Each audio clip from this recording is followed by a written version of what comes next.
ఓం సమర్థ సద్గురు సాయినాథాయ నమః.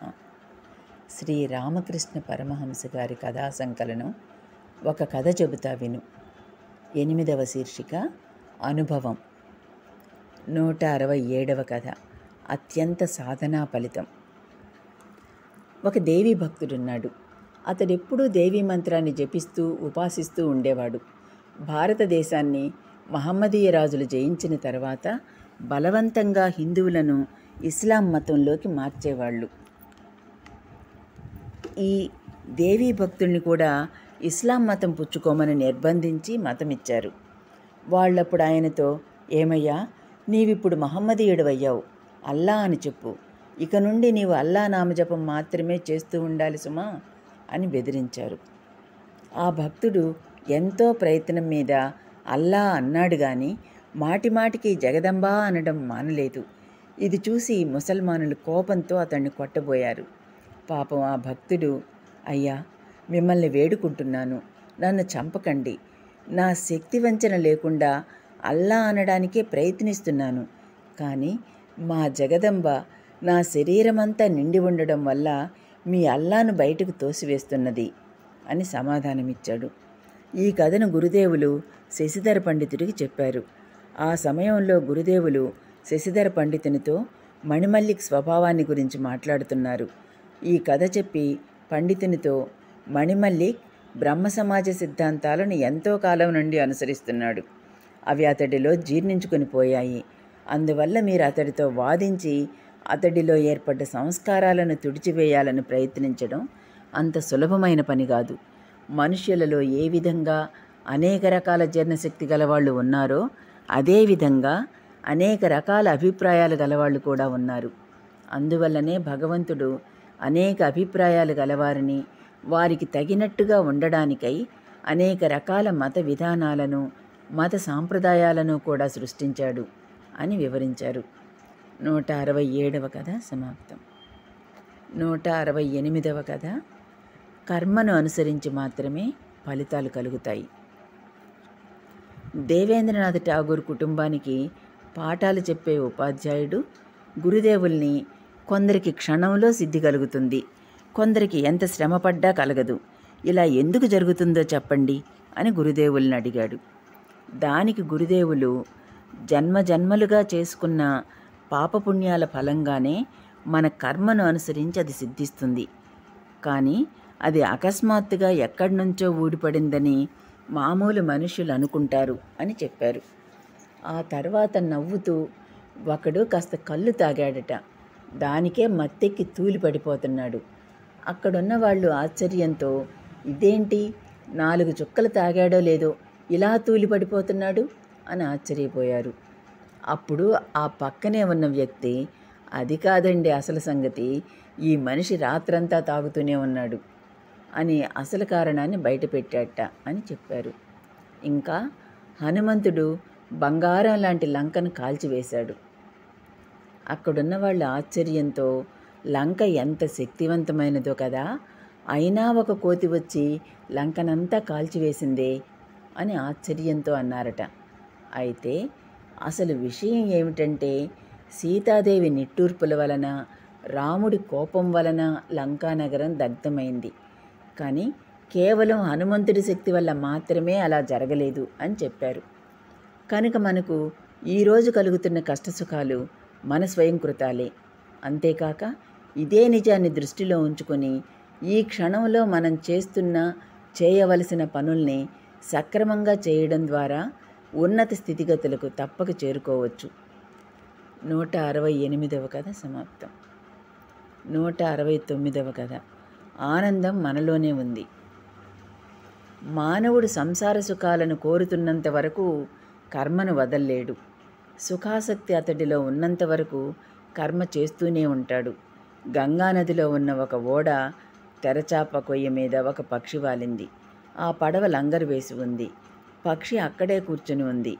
కొంతసేపైన తర్వాత ఆ పడవ లంగరు ఎత్తి నెమ్మదిగా బయలుదేరి సముద్రంలో చాలా దూరం వెళ్ళిపోయింది. ఈ విషయం పక్షికి తెలియలేదు. దానికి తెలిసేసరికి భూభాగం దూరమైపోయింది. భూభాగానికి పోవాలని ఆ పక్షి ఉత్తర దిక్కుగా ఎగిరి చూసింది. ఎంత దూరం ఎగిరినా తీరం రాలేదు. కానీ దాని రెక్కలు మాత్రం అలసిపోయాయి. ఇక చేసేదేమీ లేక మళ్ళీ వచ్చి అది తెరచాప కొయ్య మీదనే వాలింది. చాలాసేపు అలసట తీర్చుకుని మళ్ళీ బయలుదేరి ఈమారు తూర్పు వైపుకు ఎగిరింది. ఎంత ఎగిరినా ఆ వైపు కూడా తీరం కనిపించలేదు. ఎటువైపు చూసినా అపారమైన సముద్ర జలం తప్ప దానికి ఏమీ కనిపించడం లేదు. బాగా అలసిపోవడం చేత దానికి ఆ తెరచాప కొయ్యయే మళ్ళీ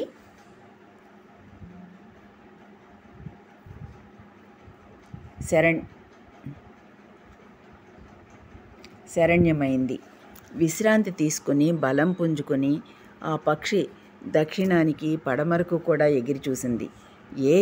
ఏ దిక్కు చూసినా దానికి భూమి ఛాయ కూడా కనిపించలేదు. అది తిరిగి వచ్చి ఆ కొయ్య మీదనే స్థిరపడిపోయింది. ఇక ఆ కొయ్యను వదిలిపోవాలనే ప్రయత్నం కూడా అది చెయ్యలేదు. ఇప్పుడు దానికి ఎటువంటి ఆందోళన కానీ అశాంతి కానీ లేవు. అది మళ్ళీ ఎగిరే ప్రయత్నమే చేయకుండా నిశ్చింతగా ఉండిపోయింది. గురుదేవులు ఈ కథను విశ్వనాథ ఉపాధ్యాయ అనే భక్తుడికి చెప్పారు. విశ్వనాథ ఉపాధ్యాయను శ్రీ రామకృష్ణులు కెప్టెన్ అని పిలిచేవారు. కెప్టెన్ కర్మిష్టి. ఆచారంలోనూ ఆచార వ్యవహారాలలోనూ చాలా పట్టుదలగా ఉండేవాడు. ఆయనకు దైవభక్తి మాతృభక్తి ఎక్కువ. అంతేకాక గురుదేవుల మీద అత్యంత భక్తి శ్రద్ధలు కలిగి ఉండేవాడు. ఈ కథ ముగించిన తర్వాత గురుదేవులు కెప్టెన్ను ఉద్దేశించి, ప్రాపంచికులు ఆనందం ఎక్కడ దొరుకుతుందా అని ప్రపంచం నలుమూలలా తిరుగుతారు. బాహ్య ప్రపంచంలో ఎక్కడా వారికి ఆనందం లభించదు. ఆ ప్రయత్నంలో వారు అలసిపోతారు. కామిని కాంచనాల మీద ఉన్న వ్యామోహంతో విపరీతంగా బాధపడిన తర్వాత చివరకు వారికి వివేక వైరాగ్యాలు కలుగుతాయి అని చెప్పారు. ఆనందం అనేది బయట ఎక్కడో కాక మనలోనే ఉందని గురుదేవులు ఈ కథ ద్వారా సూచించారు. 169వ కథ సమాప్తం. 170వ కథ ఆత్మవిమర్శతో గర్వం అణుగుతుంది. శ్రీరామకృష్ణులు ఒకసారి మణిలాల్ మల్లికి ఇంటికి వచ్చారు. ఆ రోజు సింధూరియా పట్టి బ్రహ్మ సమాజ వార్షికోత్సవం. చాలామంది భక్తులు వివిధ ప్రాంతాల నుండి శ్రీ గురుదేవుల అమృత వాక్కులు వినాలని అక్కడికి చేరారు. కార్యక్రమం కొంత నడిచిన తర్వాత గురుదేవులు ప్రసంగిస్తూ వారి మృదుమధుర కంఠంతో కొన్ని భక్తి గీతాలను పాడారు. చివరలో అక్కడకు చేరిన కొందరు బ్రహ్మ సమాజ భక్తుల వైపు చూస్తూ ఇలా ప్రవచించారు. కొంతమంది వారికున్న అధికారాన్ని, సంపదలను, సంఘ గౌరవాన్ని చూసుకొని గర్వపడతారు. కానీ అవన్నీ మూన్నాళ్ల ముచ్చట్లే. చనిపోయిన తర్వాత వెంట వచ్చేది ఒక్కటీ లేదు. కాబట్టి సంపదలను చూసుకుని ఎవ్వరూ గర్వపడకూడదు. నీవు ధనికుడు అనుకుంటే నీకంటే డబ్బు కలవాళ్ళు చాలామంది ఉంటారు. తాడెక్కేవాడుంటే వాడి తలదన్నేవాడు ఇంకొకడుంటాడు. ఒక సంగతి చెప్తా వినండి. సూర్యుడు అస్తమించిన తర్వాత చీకటి పడుతుంది కదా, అప్పుడు మిణుకు మిణుకుమంటూ మిణుగురు పురుగులు ఎగురుతాయి. ఈ ప్రపంచానికంతా తామే వెలుగును ప్రసాదిస్తున్నామని గర్వపడతాయి. కానీ అవి ఆకాశం వైపు చూస్తే మణులలాంటి నక్షత్రాలు వాటికి కనిపిస్తాయి. దానితో ఆ పురుగుల గర్వం అణిగిపోతుంది. ఇక నక్షత్రాలు తమ తళుకు బెళుకులను చూసుకొని తామే ప్రపంచానికి వెలుగునిస్తున్నామని భావిస్తాయి. ఇంతలో చంద్రోదయం అవుతుంది.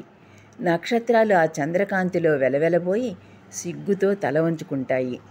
ఇక చంద్రుడు తన ప్రకాశంతోనూ శీతల కిరణాలతోనూ ఈ పొడిమినంతా వెలుగునిచ్చి ఆనందపరుస్తున్నానని భావిస్తాడు. అన్ని వైపులా తన చంద్రికలతో వెలుగు నింపుతున్నానని గర్విస్తాడు. ఇది ఇలా ఉండగా నెమ్మదిగా తూర్పు దిక్కున అరుణకాంతులు పొడసూపుతాయి. క్రమక్రమంగా సూర్యభగవానుడు ఉదయిస్తాడు. చందమామ అప్పుడు వెలవెలపోయి క్రమక్రమంగా కనిపించకుండానే అదృశ్యమవుతాడు. అందువల్ల ధనికులమనుకునే వాళ్ళు ఈ విధంగా విమర్శ చేసుకుంటే వారి ధనమదాంధత తొలగిపోతుంది. అదేవిధంగా తమ స్వల్పమైన ఆధ్యాత్మిక అనుభవాలతో విర్రవీగేవారు ఈ విధంగా వివేచన చేస్తే నిజమైన అనుభవం ఎలా ఉంటుందో, అటువంటి సర్వోత్కృష్టమైన స్థితిని పొందిన మహనీయుడు ఎలా ఉంటాడో తెలిసి వస్తుంది అని గురుదేవులు తన ప్రసంగాన్ని ముగించారు. 170వ కథ సమాప్తం. 171వ కథ ఎవడు కొట్టాడో వాడే పాలు పోస్తున్నాడు. ఒక ఊరిలో సాధువుల మఠం ఒకటి ఉంది. ఆ మఠంలో ఉండే సాధువులంతా భిక్షాటనకు ఊరిలోకి వెళ్ళేవాళ్ళు. ఒకరోజు ఒక సాధువు అలా మధుకరానికి వెళ్ళిన సమయంలో ఒక సంపన్నుని ఇంటి ముందు ఆ గృహస్థుడు ఒక బిచ్చిగాణ్ణి చావమోదుతున్నాడు. ఈ దృశ్యం దయార్ద్ర హృదయుడైన ఆ సాధువు కంటపడింది. అతడు బాధపడుతూ ఆ సంపన్నుని దగ్గరికి వెళ్ళి నెమ్మదిగా, అయ్యా, ఎందుకు ఈ బిచ్చగాణ్ణి కొడుతున్నారు? ఇక శాంతించండి అని చెప్పాడు.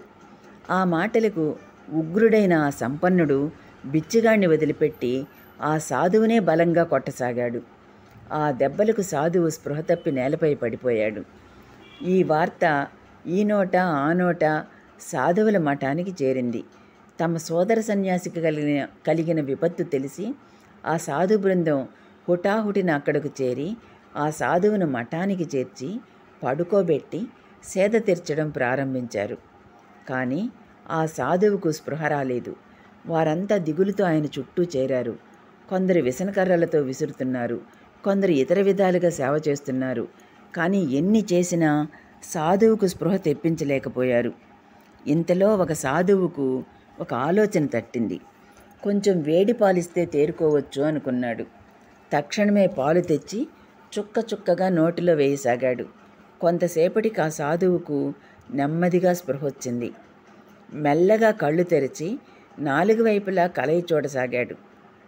అప్పుడు అక్కడ ఉన్న ఒక సాధువు ఇతడు తమను గుర్తుపట్టే స్థితిలో ఉన్నాడో లేడో తెలుసుకుందామని ఆయన దగ్గరకు చేరి చెవిలో, స్వామి, మీకిప్పుడు పాలు పోస్తున్నది ఎవరండి అని అడిగాడు.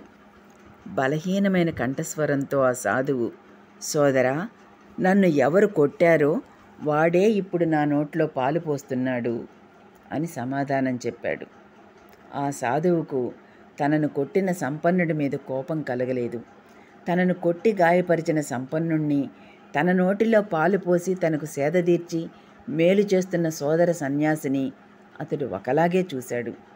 భగవంతుణ్ణి సాక్షాత్కరించుకున్న వారికి మాత్రమే అటువంటి ఉన్నత స్థితి కలుగుతుంది. గురుదేవులు ఈ కథను మణిలాల్ మల్లిక్కు చెప్పారు. మణిలాల్ తీర్థయాత్రలు చేసి కాశీలో త్రైలింగ స్వామిని, భాస్కరానంద స్వామిని దర్శించి వచ్చాడు. భాస్కరానంద స్వామి తనకు సదుపదేశం చేస్తూ, అధర్మ మార్గాన్ని చరించవద్దు, ప్రాపంచిక చింతన చేయవద్దు, ధర్మాచరణ గావిస్తూ ఉండు అని చెప్పారని మణిమల్లిక్ గురుదేవునితో అన్నాడు. అప్పుడు గురుదేవులు మణిమల్లిక్తో, సంసారులకు అది కూడా ఒక మార్గమే, కానీ భగవంతుణ్ణి దర్శించిన వారు భగవంతుడే కర్త అని, మిగిలిన వారంతా భగవంతుని చేతిలోని పనిముట్లని భావిస్తారు.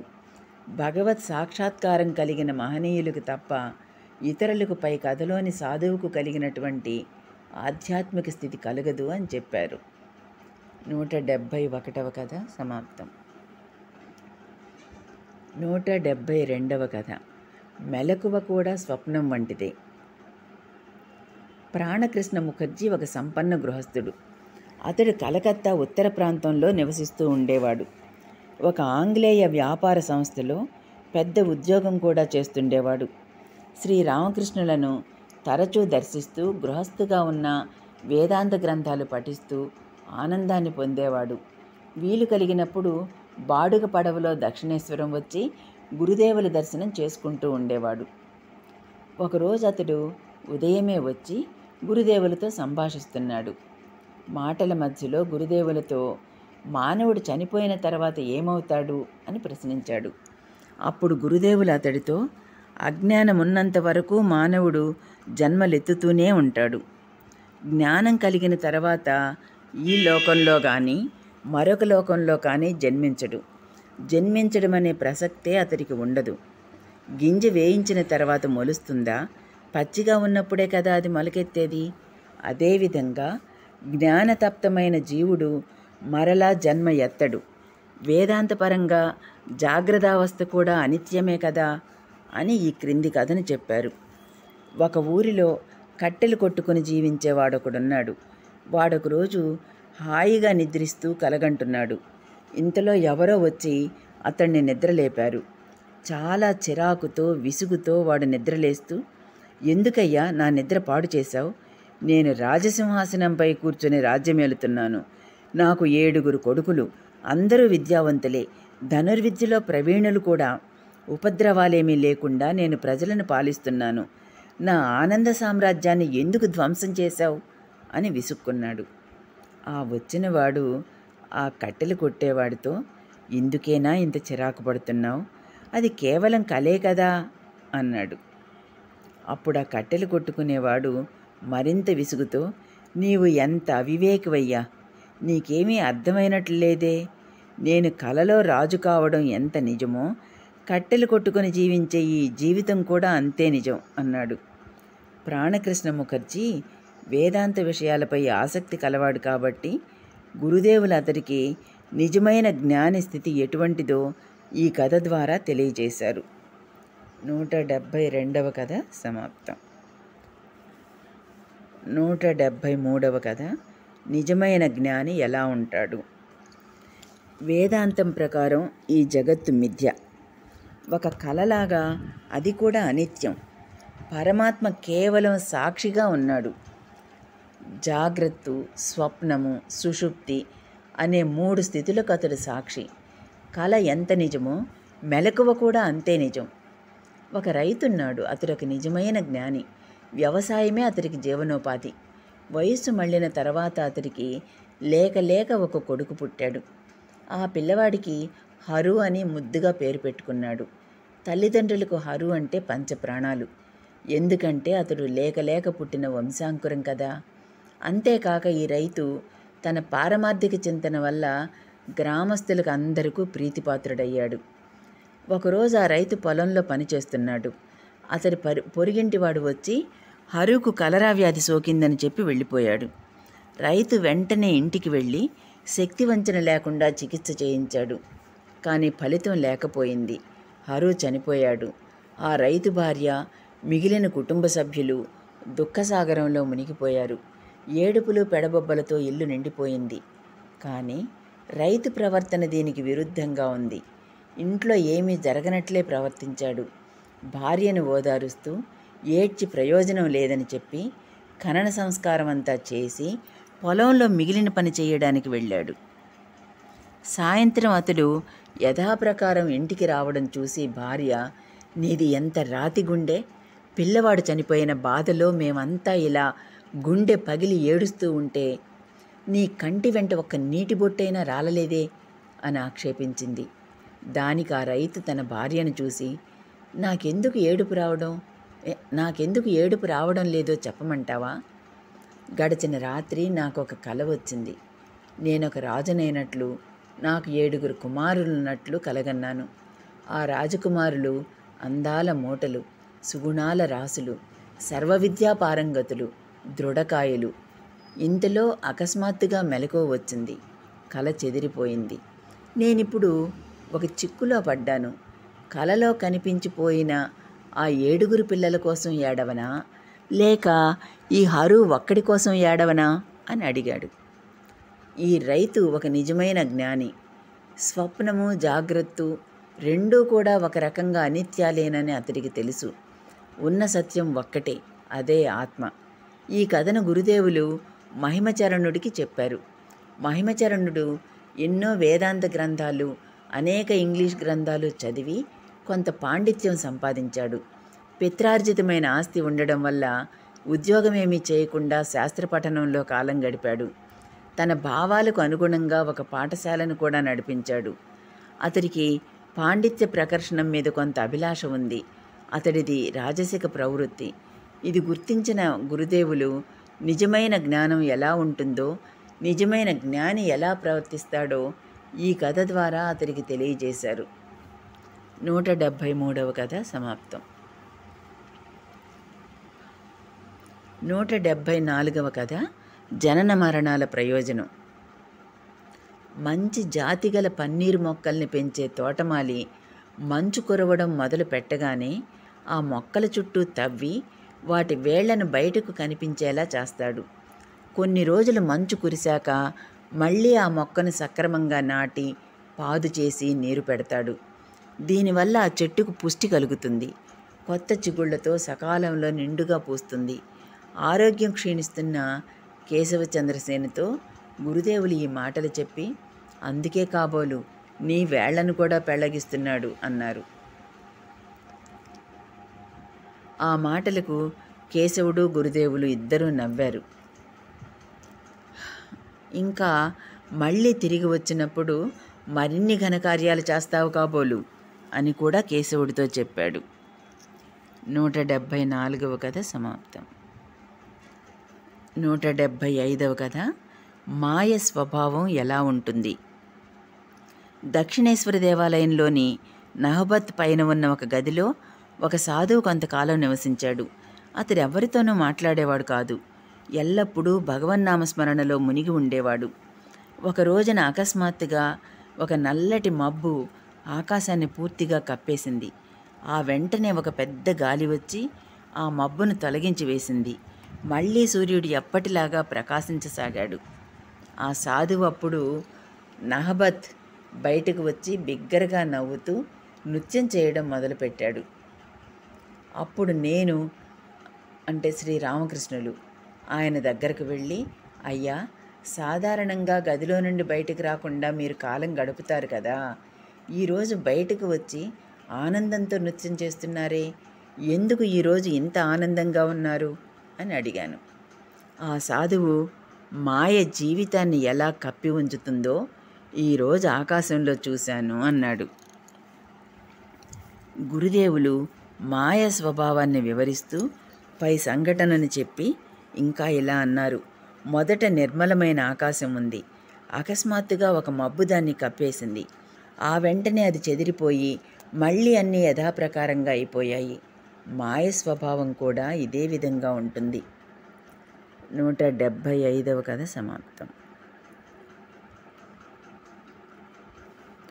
176వ కథ మాయను ఎలా వదిలించుకోవాలి. మాయను ఎలా వదిలించుకోవాలో గురుదేవులు ఈ క్రింది కథ ద్వారా వివరించారు. తీవ్ర వైరాగ్యం అలవడినప్పుడు మనకు భగవత్ సాక్షాత్కారం కలుగుతుంది. కామ కాంచనాలే మాయ. మనం ఎప్పుడు ఈ విషయాన్ని తెలుసుకుంటామో అప్పుడు మాయ మనల్ని వదిలి పారిపోతుంది. ఒకడు పులితోలు కప్పుకొని మరొకడిని భయపెట్టడానికి ప్రయత్నించాడు. అయితే వాడు బెదరకుండా, ఒరే హరి, నువ్వెవరో నాకు తెలుసులేరా, వేషం వేసినంత మాత్రాన నిన్ను కనిపెట్టలేనా అన్నాడు. దానితో ఆ పులితోలు కప్పుకున్నవాడు నవ్వుతూ ఇంకొకడిని బెదిరించడానికి వెళ్ళిపోయాడు అని మాయను ఎలా వదిలించుకోవాలో గురుదేవులు వివరించారు. 176వ కథ సమాప్తం. 177వ కథ నిత్యముక్తులు ప్రపంచాన్ని తాకరు. శ్రీరామకృష్ణులు తమ గదిలో కూర్చొని కేదారు, ప్రాణకృష్ణుడు, మహేంద్రనాథ్ గుప్తా, నరేంద్రుడు మొదలైన చాలామంది భక్తులతో సంభాషిస్తున్నారు. ఆయన నరేంద్రుడి గురించి మాట్లాడసాగారు. నరేంద్రుడు నిత్యముక్తుల తరగతికి చెందినవాడు. కొద్దిగా వయసు రాగానే అటువంటి వారి హృదయాలలో దివ్య చైతన్యం మేలుకొని వారు నేరుగా దేవుని వైపు వెళ్ళిపోతారు. ఇతరులకు బోధించడానికే వాళ్ళు ప్రపంచంలోకి వస్తారు. ఈ ప్రపంచంలో దేనిని వాళ్ళు పట్టించుకోరు. వాళ్లకు కామిని కాంచనాల పట్ల ఏ విధమైన ఆసక్తి ఉండదు. ఒక కథ చెప్తాను వినండి. వేదాలలో హోమపక్షి గురించి చెప్పబడి ఉంది. అది ఆకాశంలో ఎంతో ఎత్తులో ఎగురుతూ జీవిస్తుంది. అక్కడే అది గుడ్డు పెడుతుంది. ఆ గుడ్డు వెంటనే ఆకాశం నుంచి నేల మీదకి పడిపోతూ ఉంటుంది. కానీ అది నేల మీద పడడానికి చాలా రోజులు పడుతుంది. పడుతూనే అది పగులుతుంది. పిల్ల బయటకు వస్తుంది. దాని కళ్ళు తెరుచుకుంటాయి, రెక్కలు పెరుగుతాయి. కళ్ళు తెరుస్తూనే తాను భూమి మీద పడిపోతున్నానని, పడితే నేలకు కొట్టుకొని చనిపోతానని అది తెలుసుకుంటుంది. ఒక్క ఉదుటన ఎగిరి తిరిగి ఆకాశంలో ఉన్న తన తల్లి పక్షిని చేరుకుంటుంది. నిత్యముక్తులైన వాళ్ళు ప్రాపంచిక బంధాల వలన కలిగే ప్రమాదాన్ని తెలుసుకుంటారు. బాల్యం నుంచే వాళ్ళు ప్రపంచాన్ని చూసి అసహ్యించుకుంటారు. వాళ్ళకుండే ఒకే ఒక్క ఆలోచన తమ అమ్మను భగవంతుణ్ణి చేరుకోవడమే.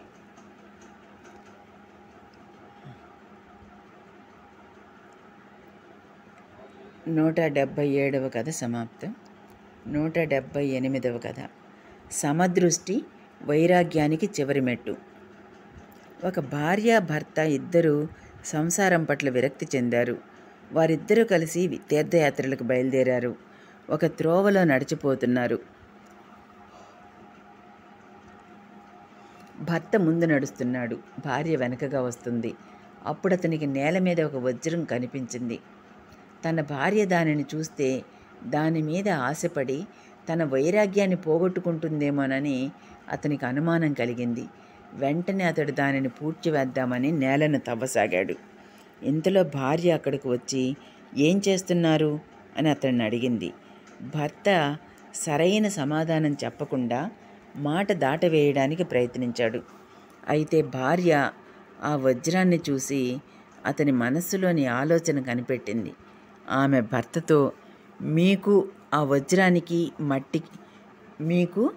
వజ్రానికి మట్టికి ఇంకా తేడా కనిపిస్తున్నట్లయితే ఎందుకు సన్యసించారు అని ప్రశ్నించింది. వజ్రానికి మట్టికి తేడా తెలియనటువంటి సమదృష్టిని కలిగి ఉండడమే వైరాగ్యానికి పరాకాష్ట, చివరి మెట్టు. 178వ కథ సమాప్తం. 179వ కథ అందరూ సన్యసించలేరు. మామూలు మనిషి ఎంత కోరుకున్నా ప్రపంచాన్ని త్యజించలేడు. ఎందుకంటే పూర్వజన్మల్లో చేసిన కర్మలు ఈ జన్మలో వాటి ఫలితాన్ని చూపిస్తాయి. వాటి వల్ల మనస్సుపై కొన్ని ముద్రలు సంస్కారాల రూపంలో ఏర్పడతాయి. దీనినే ప్రారబ్ధం అంటారు. అవి ఈ జన్మలో మనిషి సన్యసించకుండా అడ్డుపడతాయి. ఒకసారి ఒక యోగి ఒక రాజును తనతో పాటు కూర్చొని దేవుని గురించి ధ్యానం చేయమని అడిగాడు. అప్పుడు రాజు ఇలా సమాధానం చెప్పాడు. అయ్యా, అది కుదరదు. నేను మీ పక్కన ఉండవచ్చు, కానీ ప్రాపంచిక సుఖాలను అనుభవించాలన్న కోరిక నాతోటే ఉంటుంది. నేను అడవిలో ఉన్నా అక్కడే ఒక రాజ్యం ఏర్పడుతుంది. ఎందుకంటే నాకు ఇంకా ప్రాపంచిక సుఖాలను అనుభవించాలని వ్రాసి ఉన్నది కనుక. కొందరు సన్యాసులు కూర్చొని తపస్సు చేస్తున్నారు. ఇంతలో ఒక యువతి ఆ త్రోవలో నడిచి వెళ్ళింది. వారిలో ఒకడు ఆమెను ఓరకంట చూశాడు. కానీ మిగిలిన వారు మాత్రం పూర్తిగా ఆత్మారాములై ధ్యానంలో మునిగి ఉన్నారు. ఆ ఓరకంట చూసిన వాడు 3 బిడ్డలు కలిగిన తర్వాత సన్యసించాడు. వెల్లుల్లిపాయలను ఉంచిన గిన్నెను ఎంత తోమినా దానికి కొంచెం వాసన అంటుకునే ఉంటుంది కదా అని గురుదేవులు వివరించారు. అయితే దీనికి పరిష్కారాన్ని సూచిస్తూ పెరుగు తోడు వేసే కుండను జాగ్రత్తగా తోమి దానిలో పాలు కాచాలి, లేకపోతే పాలు విరిగిపోతాయి అని చెప్పారు. చిత్తశుద్ధితో కఠోరమైన సాధన చేసి పాత వాసనలన్నింటినీ, సంస్కారాలన్నింటినీ వదిలించుకున్నప్పుడే నిజమైన భగవద్భక్తి అలవడుతుంది. 179వ కథ సమాప్తం. 180వ కథ నిజమైన విరాగులు దొరకడం కష్టం.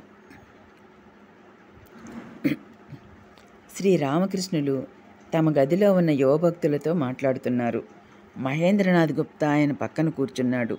శ్రీ రామకృష్ణులు అతనితో ఇలా చెప్పారు. నేను కామినీ కాంచనాలను పూర్తిగా విడిచిపెట్టిన వాడి కోసం వెతుకుతున్నాను. ఎవరైనా ఒక యువకుడు కనిపిస్తే నాతో పాటు ఉంటాడేమోనని అనుకుంటాను. కానీ ప్రతి వాళ్ళు ఏదో ఒక అభ్యంతరం చెప్తూనే ఉంటారు. ఒక కథ చెప్తా విను. ఒక దయ్యం తనకు ఒక స్నేహితుడుంటే బాగుండునని అనుకుంది. ఎవరైనా శనివారం కానీ మంగళవారం కానీ చనిపోతే దయ్యాలుగా మారతారని అది విన్నది. అప్పటి నుండి ఆ 2 రోజుల్లో ప్రమాదవశాత్తు ఎవరైనా ఇంటి కప్పు పైనుండి పడినా లేదా మరో విధంగా తూలిపడినా వాళ్ళు దయ్యాలుగా మారతారేమోనని అక్కడికి పరిగెత్తి చూసేది. అయితే దాని అదృష్టం బాగుండక వారిలో ప్రతి వాడు బతికేవాడు. పాపం ఆ దయ్యానికి స్నేహితుడు దొరకలేదు.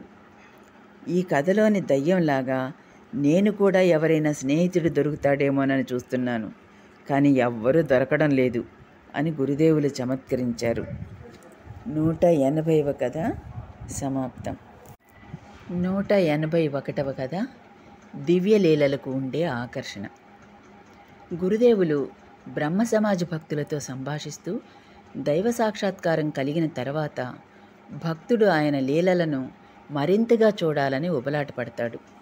ఒక కథ చెప్తా వినండి అని ఈ క్రింది కథను చెప్పారు. రాముడి చేతిలో రావణుడు చనిపోయాడు. రావణుడి తల్లి నికాష ప్రాణభయంతో పారిపోసాగింది. అది చూసి లక్ష్మణుడు శ్రీరాముడితో, సోదరా, ఈ వింతను నాకు వివరించు. ఈ నికాష చాలా వృద్ధురాలు, కొడుకులను పోగొట్టుకుని చాలా కష్టాల పాలైంది. అయినా ప్రాణాల మీద తీపితో పరిగెత్తి పారిపోతున్నది. ఇది చాలా వింతగా ఉన్నదే అన్నాడు. శ్రీరాముడు ఆమెను ఏమీ చేయనని అభయం ఇచ్చి దగ్గరకు రమ్మని పిలిచాడు. ఎందుకు పారిపోతున్నావు అని అడిగాడు. నికాష, ఓ రామచంద్ర ప్రభు, నేను జీవించి ఉన్నాను కాబట్టే అద్భుతమైన నీ లీలలను చూడగలిగాను. నువ్వు ఈ భూమి మీద చేయబోయే లీలలను మరింతగా చూడాలనే కోరికతోనే ఇంకా ఎక్కువ కాలం జీవించాలని అనుకుంటున్నాను. అందుకే పారిపోతున్నాను అని సమాధానమిచ్చింది. 181వ కథ సమాప్తం. 182వ కథ ఆపుకోలేని కోరిక. మహేంద్రనాథ్ గుప్తా కొత్తగా శ్రీరామకృష్ణుల దగ్గరకు వస్తున్న రోజుల్లో జరిగిన సంఘటన ఇది. గురుదేవులు, నరేంద్రుడు, భావనాథ్ మొదలైన యువభక్తులతో మాట్లాడుతున్నారు. మహేంద్రనాథ్ గుప్తా అప్పుడే గదిలోకి ప్రవేశించాడు. అతనిని చూడగానే గురుదేవులు బిగ్గరగా నవ్వుతూ, అదుగో మళ్ళీ వచ్చాడు అన్నారు. అందరూ బిగ్గరగా నవ్వారు.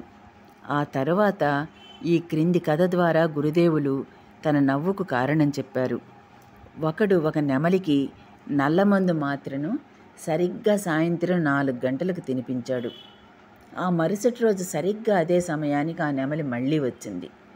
ఆ నల్లమందు యొక్క మత్తు ప్రభావం వల్ల ఆ మందు కావాలనే కోరికను ఆపుకోలేక మళ్ళీ సరిగ్గా అదే సమయానికి ఇంకొక మోతాదు దొరుకుతుందన్న ఆశతో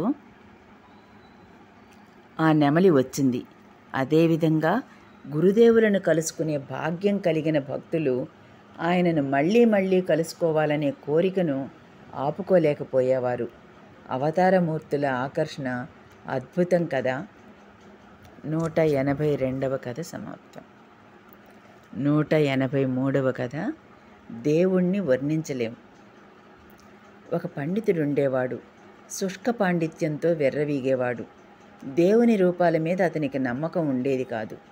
అయితే దేవుడి యొక్క విచిత్రమైన పద్ధతుల్ని అర్థం చేసుకోవడం ఎవరికి సాధ్యం? దేవుడు అతనికి కాళీమాత రూపంలో దర్శనమిచ్చాడు. ఆ అనుభూతి వల్ల ఆ పండితుడు చాలాసేపు స్పృహ కోల్పోయాడు. కొద్దిగా స్పృహ తెలిసాక కా కా కా అని మాత్రమే పలకగలిగాడు. కాళీ అని పూర్తిగా పలకలేకపోయాడు. 183వ కథ సమాప్తం. 184వ కథ దేవుని పద్ధతులు మనకు అర్థం కావు.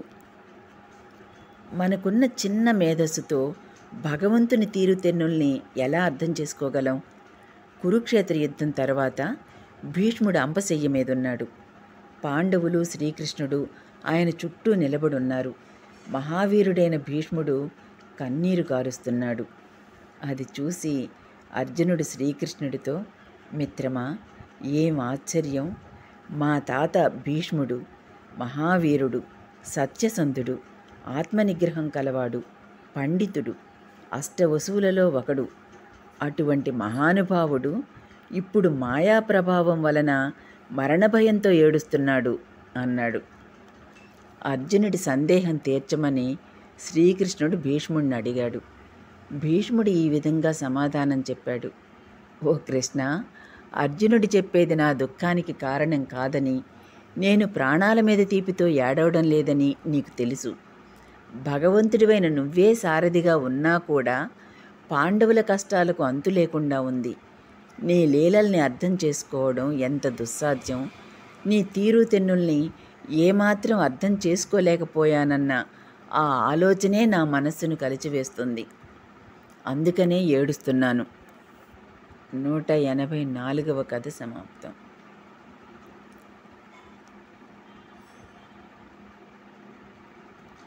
185వ కథ. సరైన కారణాలు ఎవరు చెప్పగలరు? ఒక రోగి విషయం చూడండి. వైద్యుడు ఒక మూలికను రోగికి ఇచ్చి దాని రసం తాగమనే సమయానికి అతని రోగం దానంతట అదే దాదాపు నయమైంది. ఈ మందు తీసుకున్న తర్వాత పూర్తిగా నయమైంది. ఇప్పుడు ఆలోచిస్తే ఆ రోగి వ్యాధి దేనివల్ల నయమైంది? మందు వలన, లేక దానంతట అదే నయమైందా? ఎవరు చెప్పగలరు? కుశలవులతో లక్ష్మణుడు ఈ విధంగా చెప్పాడు. మీరు పసిపిల్లలు. శ్రీరాముడి శక్తి మీకు తెలియదు. ఆయన పాదాలు తాకగానే రాయిగా ఉన్న అహల్య అందమైన తన మునుపటి స్త్రీ రూపాన్ని పొందింది. దానికి సమాధానంగా కుశలవులు ఇలా అన్నారు. అయ్యా, మాకా విషయం తెలుసు.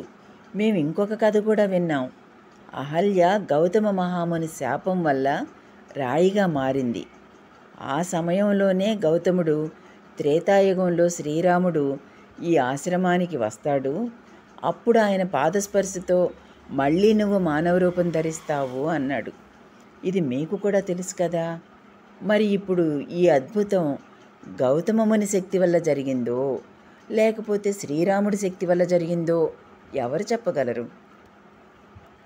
185వ కథ సమాప్తం. 186వ కథ. దివ్య మధువు. ఒక యువకుడు త్రాగుడుకు బానిసయ్యాడు. అది చూసి సహించలేక అతని తండ్రి ఆ అలవాటును మానమని మరీ మరీ చెప్పాడు. అప్పుడు ఆ కొడుకు తండ్రితో, నువ్వు ఈ సారాయి కొద్దిగా రుచి చూడు, ఆ తర్వాత నన్ను ఈ త్రాగుడు అలవాటును మానివేయమని చెబితే మానేస్తాను అన్నాడు. కొడుకు చెప్పినట్టుగానే తండ్రి సారాయి తాగాడు. ఆ తర్వాత ఆ తండ్రి ఇలా అన్నాడు. నాయనా, నువ్వు తాగుడు అలవాటు మానివేస్తే మానివేయి, నాకేం అభ్యంతరం లేదు. కానీ నేను మాత్రం దానిని మానబోవట్లేదు.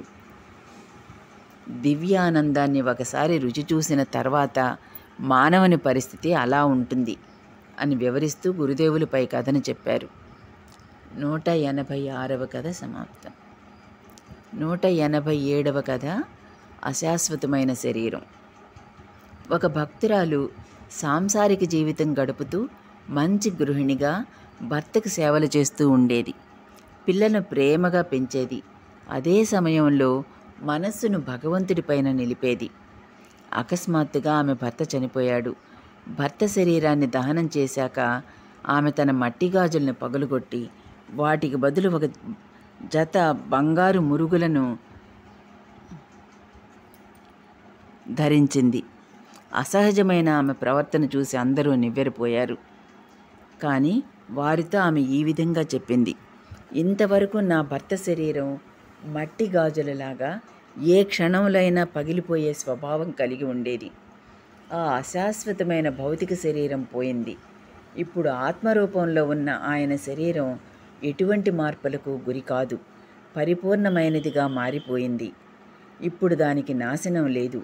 అందుకనే నేను పగిలిపోయే మట్టి గాజులను వదిలివేసి శాశ్వతంగా ఉండే బంగారు మురుగులను వేసుకున్నాను. 187వ కథ సమాప్తం. 188వ కథ. స్థాయిని బట్టే అంచనా ఉంటుంది. ఒకసారి ఒక ఋషి గాఢమైన సమాధి స్థితిలో ఒక త్రోవ పక్కన పడి ఉన్నాడు. ఒక దొంగ తోవలో వెడుతూ ఆ ఋషిని చూసి ఇలా ఆలోచించాడు. వీడు కూడా దొంగ అయి ఉంటాడు. నిన్న రాత్రి కొన్నేళ్లలో దొంగతనాలు చేసి అలసిపోయి ఇక్కడ పడి నిద్రపోతున్నాడు. ఈ పాటికి పోలీసులు వీడి కోసం వెతుకుతూ ఉండుంటారు. వాళ్ళొచ్చే లోపలే నేను పారిపోవడం మేలు అని అనుకుని ఆ దొంగ అక్కడి నుంచి పారిపోయాడు. కాసేపటి తర్వాత ఒక తాగుబోతు అక్కడికి తూలుకుంటూ వచ్చాడు. ఋషిని చూసి, ఏరా, తాగి పడిపోయావా? నన్ను చూడరా, ఎంత తాగినా ఎలా నిలబడున్నానో అన్నాడు. చివరగా అక్కడికి ఇంకొక సాధువు వచ్చి ఒక గొప్ప ఋషి సమాధి స్థితిలో అక్కడ పడి ఉన్నాడని గ్రహించాడు. ఆ ఋషి పక్కనే కూర్చొని ఆయన పాదాలు వత్తడం ప్రారంభించాడు. ప్రాపంచిక సంస్కారాలు నిజమైన ఆధ్యాత్మికతను, పవిత్రతను గుర్తించకుండా మనిషిని చేస్తాయి. పచ్చకామెర్ల వాడికి లోకమంతా పచ్చగా కనిపించినట్టుగా ఒక మనిషి ఏ స్థాయిలో ఉంటే ఆ స్థాయిని బట్టే ఎదుటివారిని అంచనా వేస్తాడు. 188వ కథ సమాప్తం. 189వ కథ, అవతార పురుషుల్ని మామూలు మనుషులతో పోల్చకూడదు. ఏ దేవుణ్ణి మనం అర్చిస్తే ఆ దేవుడి లక్షణాలు మనకు కలుగుతాయని గురుదేవులు మహేంద్రనాథ గుప్తకు వివరిస్తున్నారు. ఎవరు ఏ దేవతలను అర్చిస్తారో వారికి ఆ దేవుడి సత్తా అలవడుతుంది. రామభక్తుడు రాత్రింబవళ్ళు తాను ఆంజనేయుణ్ణని భావించి అంతటి శక్తివంతుడవుతాడు. శివపూజ చేసేవాడికి శివుడి సత్తా అలవడుతుంది. శివుని అంశలో జ్ఞానం, విష్ణువు అంశలో భక్తి ఉన్నాయి. శివుణ్ణి తలచేవాడి స్వభావం జ్ఞానంగాను, విష్ణువును తలచేవాడి స్వభావం భక్తిగాను పరిణతమవుతాయి అని గురుదేవులు చెప్పారు. అప్పుడు మహేంద్రనాథ్ గుప్తా, మరి చైతన్య మహాప్రభువు సంగతి ఏమిటి? ఆయనలో జ్ఞానం, భక్తి రెండూ ఉన్నాయని అంటారు కదా అన్నాడు. ఇది విని గురుదేవులు కాస్త విసుగుతో, మధ్యలో వారి ప్రస్తావన తెచ్చావెందుకు? వారి సంగతి వేరు. ఆయన అవతార పురుషుడు, వారితో పోటీయా? సాధారణ మానవులెక్కడా, ఆయనెక్కడా? నక్కెక్కడా, నాకలోకమెక్కడా? ఆయన ఎప్పుడూ సమాధి స్థితిలోనే ఉండేవారు. ఆయన ఇంద్రియాలన్నీ నిరంతరం ఆయన వశంలోనే ఉండేవి. ఒక రోజున ఆయన్ను పరీక్షించేందుకు ప్రతాపరుద్ర సార్వభౌముడు ఆయన నాలుక మీద చక్కెరేశాడు. ఆ చక్కెర నాలుకకు అంటుకోక పొడి పొడిగా ఉండి గాలికి ఎగిరిపోయింది. చైతన్య మహాప్రభువు అటువంటి జితేంద్రియుడు, సంపూర్ణంగా కామాన్ని జయించినవాడు అని మందలించి మామూలు మనుషులతో అవతార పురుషుల్ని పోల్చకూడదని మనకు స్పష్టం చేశారు. 189వ కథ సమాప్తం. 190వ కథ, నిజమైన పండితుడు గొప్పలు చెప్పడు. ఒక పండితుడు ఒక రాజు దగ్గరికి వెళ్ళాడు. రాజుతో ఆ పండితుడు, ఓ రాజా, నేను శాస్త్ర గ్రంథాలను క్షుణ్ణంగా చదివాను. మీకు భాగవతం బోధించాలనుకుంటున్నాను, అనుమతించండి అని అడిగాడు. వారిద్దరిలోకి ఆ రాజే తెలివిగలవాడు. నిజంగా భాగవతాన్ని చదివిన వాడు ఆత్మజ్ఞానాన్ని పొందడానికి ప్రయత్నిస్తాడు, కానీ డబ్బు కోసం, పేరు ప్రతిష్టల కోసం రాజుల చుట్టూ, ఆస్థానాల చుట్టూ తిరగడని ఆయనకు తెలుసు. రాజు ఆ పండితుడితో, స్వామి, మిమ్మల్ని నా గురువుగా స్వీకరించడానికి నాకు ఎటువంటి అభ్యంతరం లేదు. కానీ చూడబోతే మీరే ఆ గ్రంథాన్ని సరిగ్గా చదివినట్టు లేదు. కాబట్టి ముందు మీరు దానిని బాగా చదువుకొని రండి అన్నాడు. ఆ పండితుడు తిరిగి వెళుతూ, ఈ రాజు ఎంత తెలివి తక్కువవాడు, ఇన్నేళ్లుగా భాగవతాన్ని మదిస్తున్నాను, అయినా నన్నే ముందు సరిగ్గా చదవమంటున్నాడు అనుకున్నాడు.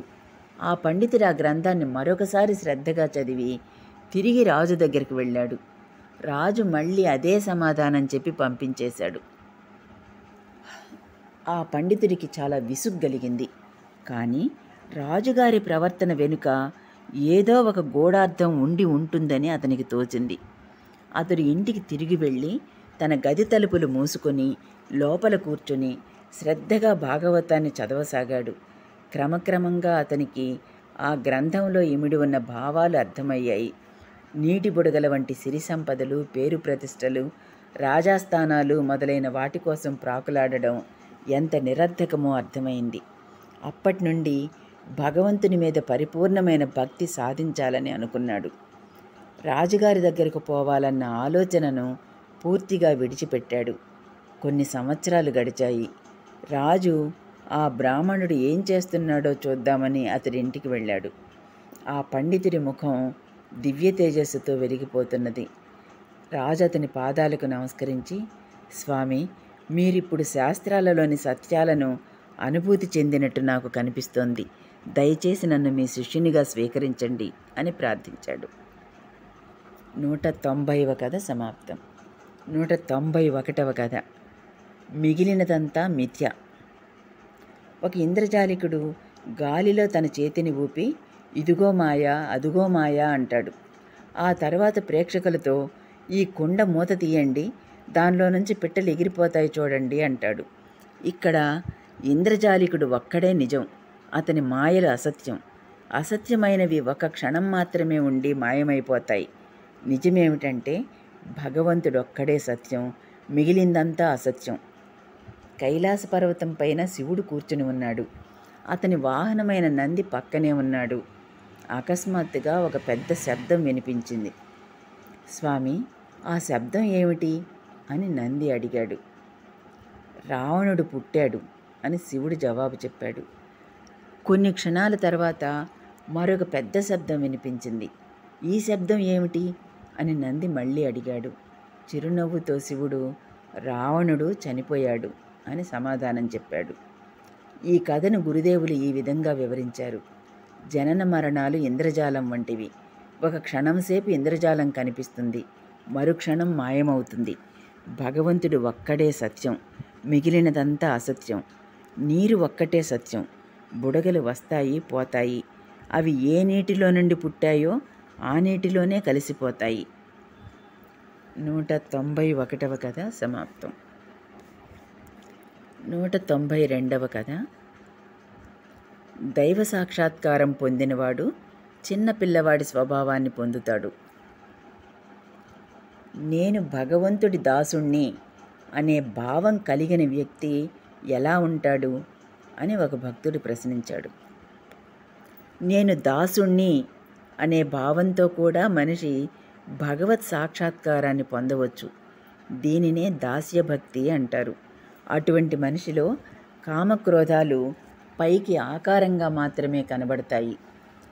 పరుసవేదిని అంటిన ఇనుప కత్తి బంగారంగా మారిపోతుంది. ఆ పైన అది కత్తిలాగా కనిపించినా కోయలేదు. అదేవిధంగా తాను భగవంతుడి దాసుణ్ణని భావించేవాడు ఇతరుల్ని హింసించలేడు. కొబ్బరి మట్ట ఎండిపోయి రాలిన తర్వాత మాను మీద దాని గుర్తు మాత్రమే మిగిలి ఉంటుంది కదా. అదేవిధంగా అటువంటి వాడి కామక్రోధాదులు కేవలం గీతలాగా మాత్రమే ఉంటాయి. ఆ వ్యక్తి ఒక చిన్న పిల్లవాడి మనస్తత్వాన్ని పొందుతాడు. చిన్నపిల్లలు సత్వరజస్తమో గుణాలకు లోను కారు. ఒక చిన్న పిల్లవాడికి ఒక వస్తువు మీద అనురాగం ఎంత త్వరగా కలుగుతుందో అంత త్వరగా దాని మీద వైరాగ్యం కూడా కలుగుతుంది. ఈ చొక్కా నాకు ఇస్తావా అంటే ఇవ్వను, మా నాన్న కొనిచ్చాడు అని గట్టిగా పట్టుకుంటాడు. ఆ చొక్కా 5 రూపాయలు విలువైనదైనా సరే, 1 పైసా విలువ గల ఆటబొమ్మను కొనిస్తే చాలు, ఆ బొమ్మను తీసుకుని ఆ చొక్కాను విసిరేస్తాడు. చిన్న పెద్ద అన్న విచక్షణ కూడా పసిబాలుడికి ఉండదు. శుచి అంటూ మొదలైనవి కూడా తెలియవు. దైవానుభూతిని పొందినవాడు అలా ఉంటాడు అని గురుదేవులు వివరించారు. 192వ కథ సమాప్తం. 193వ కథ. సర్వం విష్ణుమయం జగత్. ఉన్నతమైన ఆధ్యాత్మిక స్థితులను అందుకున్న సాధు పొంగువుల ప్రవర్తనలను గురించి వివరిస్తూ గురుదేవులు ఈ ఉదంతాలను చెప్పారు. ఒకసారి దివ్య పారవశ్య స్థితిలో ఉన్న ఒక సాధువు దక్షిణేశ్వరం వచ్చాడు. ఒకరోజు అతడికి ఆహారం లభించలేదు. ఆకలి వేస్తున్నా ఎవరినీ అడగలేదు. మూల పారవేసిన ఆహారాన్ని ఒక కుక్క తింటుంటే దాని దగ్గరికి వెళ్ళి, సోదరా, నాకు పెట్టకుండా నీవు ఒక్కడివే తింటున్నావా అని దానితో కూర్చొని తినసాగాడు. ఆ కుక్క కూడా అభ్యంతర పెట్టలేదు. అటువంటి విచిత్రమైన రీతిలో తన భోజనాన్ని ముగించుకుని కాళికాలయంలోకి ప్రవేశించి అమ్మవారిని స్తోత్రం చేశాడు. అతడు ఎంత భక్తి పారవస్యంతో ఆ స్తోత్రం చదివాడంటే కాళికాలయమే కంపించిపోయింది. అతడు అలా స్తోత్రాన్ని ముగించి వెళ్ళబోతున్న తరుణంలో అతడితో పాటు వెళ్ళి అతడేం చెప్తాడో నాకు చెప్పమని హృదయుణ్ణి పంపాను. హృదయుడు అతడిని అనుసరించి పోసాగాడు. కొంత దూరం పోయాక అతడు వెనక్కి తిరిగి, ఎందుకు నన్ను వెంబడిస్తున్నావు అని హృదయుణ్ణి అడిగాడు. హృదయుడు, స్వామి, నాకేమైనా బోధించండి అని అతడిని కోరాడు. అతడు, ఈ మురుగు కాలువలోని నీరు, ఆ గంగానదిలోని నీరు నీకు ఒకేలా కనబడినప్పుడు ఈ వేణునాదానికి ఆ రణగుణధ్వనికి నీకు తేడా కనిపించినప్పుడు నీకు నిజమైన జ్ఞానం కలిగిందని తెలుసుకోవచ్చు అని చెప్పాడు. అలా చెప్పి అక్కడి నుంచి గబగబా వెళ్ళిపోయాడు. హృదయుడు వచ్చి వారిద్దరికీ జరిగిన సంభాషణ నాతో చెప్పినప్పుడు అతడు నిజమైన జ్ఞానాన్ని పొందాడు అని నేను హృదయుడితో చెప్పాను. అటువంటి జ్ఞానులు కొన్నిసార్లు నిష్కపటమైన చిన్నపిల్లల్లాగా, కొన్నిసార్లు శవాలను పీక్కు తినే భూతాలలాగాను, కొన్నిసార్లు పిచ్చివాళ్లలాగాను ప్రవర్తిస్తారు. అటువంటి స్థితిని వివరిస్తూ గురుదేవులు ఈ కథను చెప్పాడు. మరొక సాధువు ఉండేవాడు. అతడెప్పుడూ పారవస్య స్థితిలో ఉండేవాడు. ఎవరితోనూ మాట్లాడేవాడు కాదు. జనం అతడికి పిచ్చివాడని భావించేవారు. ఒకరోజు గ్రామంలో కొంత ఆహారాన్ని బిచ్చమెత్తుకొని తెచ్చి ఒక కుక్క పక్కనే కూర్చొని దాని మీదుగా చేయి వేసి దానితో పంచుకొని తినసాగాడు. ఇది ఒక విచిత్రమైన దృశ్యానికి దారితీసింది. ఆ సాధువు ఒక ముద్ద తాను తింటూ రెండవ ముద్ద నా కుక్కకు తినిపించసాగాడు. ఇద్దరు స్నేహితులు ముచ్చటగా కలిసి తింటున్నట్టు ఆ కుక్కతో కలిసి తినసాగాడు. అక్కడ చేరిన జనం ఇది చూసి నవ్వసాగారు. అతడు వారితో ఇలా అన్నాడు: విష్ణు పరిస్థితో విష్ణుం ఖాదయతి విష్ణు కథం హససిరే విష్ణు సర్వం విష్ణుమయం జగత్. ఓ విష్ణురూపులారా, మీరు ఎందుకు నవ్వుతున్నారు? ఒక విష్ణువు మరొక విష్ణువుతో కూర్చున్నాడు. ఒక విష్ణువుకు ఇంకొక విష్ణువు తినిపిస్తున్నాడు. సర్వము విష్ణుమయమే కదా అని ఆ సాధువు వారితో పలికాడు. అందరిలోనూ భగవంతుణ్ణి చూడడం అనే ఈ అత్యున్నత స్థితి అందరికీ కలిగేది కాదు. 193వ కథ సమాప్తం. 8వ శీర్షిక సమాప్తం. ఓం సాయిరామ్.